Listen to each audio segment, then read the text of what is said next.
Hi Shane, I'm Henry. I'm currently a law commerce student here at Otago, and I've just had a few questions for you today. Why don't you start by telling us a little bit about your role? Great, so I'm the Chief Executive Officer of ANZ Banking Group, based in Melbourne. We're a $70 billion market cap bank, probably familiar to most of you. We operate in 35 countries around the world. We've got 63,000 employees, and I've been at the bank for about 7 years, but I just took over as Chief Executive on January 1st, 2016. Okay, and so to get to where you are today, what did you study at university and how did you start your career after graduation? So I did a commerce degree. I essentially focused on management studies, a little bit of economics, a little bit of accounting, a little bit of maths. And I got a job after that with, I started a job as a stockbroker, hated every minute of it, left after 6 months, and I found a job at Citibank. What are the factors that you think are important for success in the world of banking?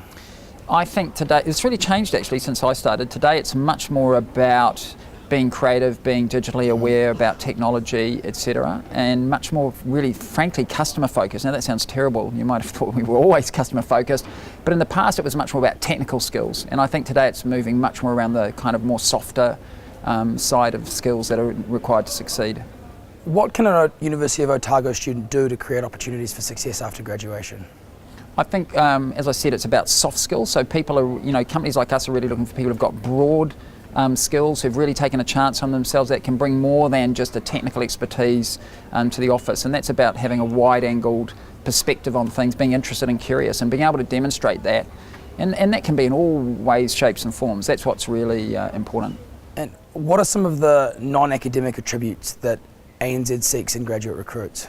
So we're looking for people who are creative, curious, people who can collaborate, work with others, people who have a kind of dissatisfaction with the status quo, want to do things, and that's really what's important rather than just the technical skills. And as I say, you can demonstrate that in all sorts of ways and means. Would you encourage graduates to seek international experience as a part of their career development and personal development? I think it's a good thing. I don't think it's a requirement.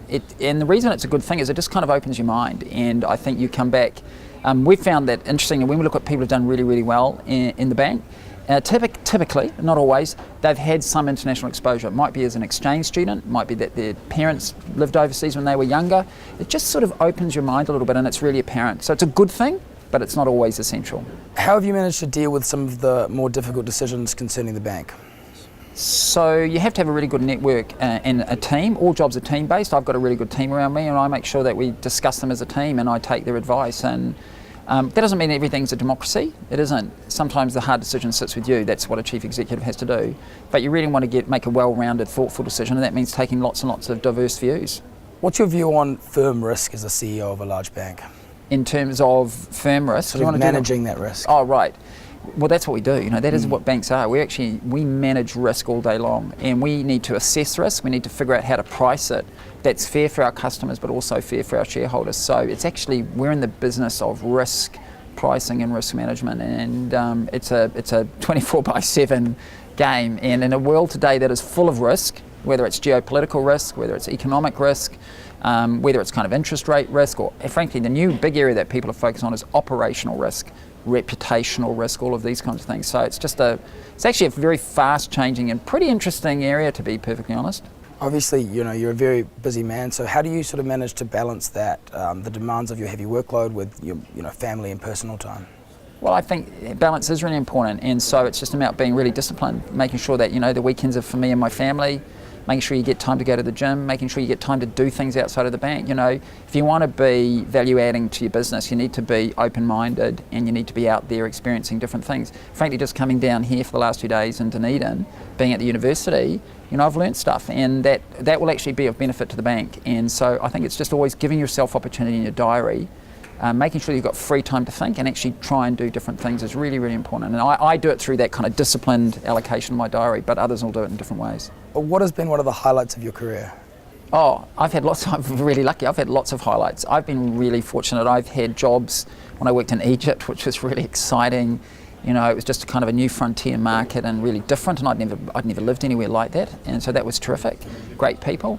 And then I've had some great opportunities where I've actually been in really, really tough situations, having to restructure businesses, which is hard work, but working with a terrific team of people are really supportive. So I've had lots of them. I actually, in all my career, I've had probably, I don't know, 7 or 8 careers within my career. That's how I think of it. And, 90% of them have just been terrific experiences. And I think part of it is making the best of every situation that you're given, learning what you can from that situation, and seeking out the best of those opportunities. And lastly, what is the most important lesson you've learned from your career? I've learnt, and I got this from one of my bosses, which just surround yourself with great people. And so the most important thing you can do is build a great team. And that means hiring the smartest, best, most collaborative people that you can. And if you can do that, and I think that's true irrespective of what my job's been, and it's certainly true today, frankly, the rest is easy. And so I think that any senior role is always about leadership, and leadership's about, as I said, finding the very best people and then creating an environment to let them blossom and do great things for the company. Look, thank you very much for joining us today, and thank you very much for coming down to Otago. Great, thanks, it's been a pleasure, thank you.